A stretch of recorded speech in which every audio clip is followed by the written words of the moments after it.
Bonjour à tous les parents qui désirent le meilleur pour leurs enfants. Je suis Eunice Tellero du blog éduquersonenfant.com et à travers mes capsules, j'aide les parents à réussir l'éducation de leurs enfants.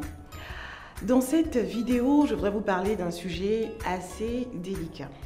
La question est, devons-nous parler de sexe à nos enfants? Et j'aimerais démarrer cette capsule en vous posant deux questions.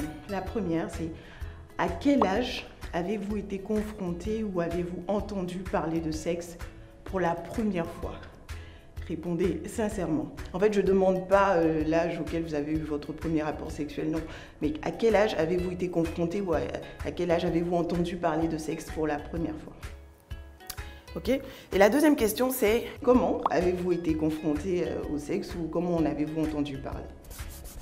J'ai réalisé un mini-sondage autour de moi et j'ai été, je dirais pas très surprise des réponses. On m'a dit 5 ans, 6 ans, 7 ans, 4 ans et 8 ans. Et comment? À travers la télé, à travers des cousins qui voulaient jouer à papa et à maman, à travers des amis. Voilà un petit peu ce que ce mini-sondage a donné autour de moi. La réalité est que nous vivons dans une société qui est hyper sexualisée. Et quand je dis hyper sexualisée, c'est même un euphémisme quand on se trouve dans certains endroits de cette planète. Il y a d'abord la télé avec les films. Et je ne parle pas spécialement de films pornographiques, hein. Des films normaux où il y a des scènes avec des personnes qui s'embrassent, des personnes qui ont des ébats sexuels. Il y a les publicités. Aujourd'hui, même pour une publicité de sucre, on peut voir quelqu'un qui est nu, on peut voir des personnes qui s'embrassent. Il y a les chansons à caractère sexuel et par moments qui sont très explicites. Et ces chansons-là sont interprétées par nos enfants. Il y a les clips dans lesquels on voit des personnes à moitié vêtues, qui ont des danses très sensuelles. Voilà, donc la télé déjà bombarde nos enfants avec beaucoup d'images relatives à la sexualité. Ensuite, il n'y a pas que la télé, il y a Internet. Aujourd'hui, vous allez sur Google, vous pouvez taper un mot qui n'a rien à voir avec la sexualité et tomber sur des images pornographiques, si vous allez dans Google Images. Il y a aussi les affiches publicitaires.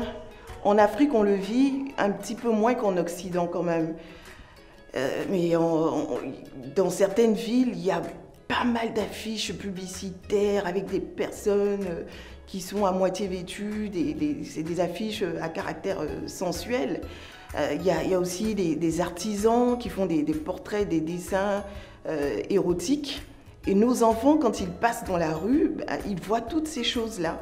La vérité, la réalité, c'est qu'un enfant, lorsqu'il a 2 ans, 3 ans, 4 ans, 5 ans, et même jusqu'à 8, 9 ans, il n'est pas obsédé ni préoccupé par la question du sexe. Mais il y a tellement d'informations autour de lui, dans son environnement, qui le bombardent, que cette innocence naturelle-là va être percutée. Et cela va le conduire à se poser des questions parce que les enfants sont naturellement curieux. Quand un enfant se pose des questions, il cherche la réponse de manière consciente ou inconsciente. Un autre fait est que nos enfants vivent dans des environnements qu'il est difficile de maîtriser à 100%. En notre absence, ils entrent en interaction avec plusieurs personnes et dans cet environnement dans lequel ils vivent, il y a la menace d'abus sexuels. Combien d'histoires a-t-on entendu de l'oncle qui abuse de sa nièce, du beau-père qui abuse de sa belle-fille, du gardien qui abuse des enfants, etc. Et il ne faut pas se croire à l'abri à 100% parce que justement, la plupart des abus sont commis par des personnes de confiance.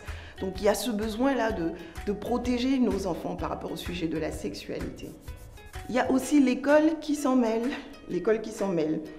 Je me souviens quand j'étais enfant, adolescente, les premiers cours qu'on avait eus, si ma mémoire est bonne, hein, sur tout ce qui est VIH, maladies sexuellement transmissibles, grossesse précoce, c'était pas avant le CM2.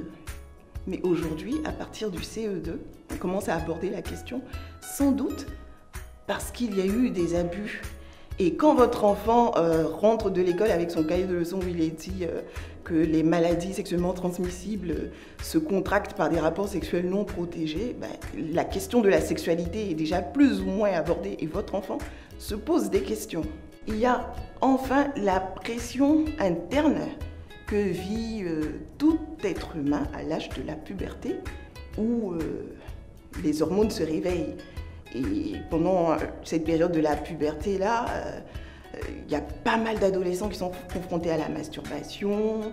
La grande majorité a des rêves érotiques avec des éjaculations nocturnes. Qu'on le veuille ou non, c'est des faits et c'est bien la réalité. Mais d'après vous, qui d'entre les amis, la télé, Internet, les affiches publicitaires, les parents est le mieux indiqué pour parler de sexualité aux enfants? La réponse est quasiment évidente, hein. Ce sont les parents. Et si nous, parents, nous ne le faisons pas, tous ces éléments vont apporter des informations à nos enfants. Et soyons-en sûrs, ce ne sera pas une éducation sexuelle faite de la bonne manière. Il faut donc pouvoir apporter à son enfant les informations le plus tôt possible. Le challenge, c'est de conserver son innocence, parce qu'il ne faut pas le sortir de son innocence trop tôt. Comme je le disais, les enfants ne sont pas préoccupés ni obsédés par ce sujet-là. Mais en même temps, il faut donner à ces enfants les informations nécessaires à son développement pour bien évoluer dans la société. Malheureusement, ce sujet reste tabou entre parents et enfants. Pourquoi? Parce que parler de sexe, c'est quelque chose d'embarrassant. C'est quelque chose d'embarrassant. Nos parents, pour la plupart, ne nous ont pas parlé de sexualité. Leurs parents ne leur ont pas, pour la plupart, parlé de sexualité. Les parents de leurs parents ne n'ont pas, pour la plupart, parlé de sexualité. Et donc, on est dans un cercle vicieux de génération en génération où un sujet très présent dans les esprits reste tabou entre parents et enfants. Et cela engendre des dégâts. En tant que parent, vous avez la responsabilité de faire l'éducation sexuelle de vos enfants. Et comme le disait mon beau-père, ce qu'un parent dit à son enfant a 10 000 fois plus de poids que ce que la télé, Internet, l'école ou un étranger, un inconnu peut lui raconter sur le même sujet. En fait, le challenge que nous avons en tant que parents, c'est de donner une éducation sexuelle saine à nos enfants. Ne pas faire en sorte qu'ils ne l'assimilent pas à quelque chose de honteux, de mauvais, de sale ou quelque chose de pervers. Mais donner une éducation saine, comprendre que le sexe est un don merveilleux que Dieu a fait à l'humanité.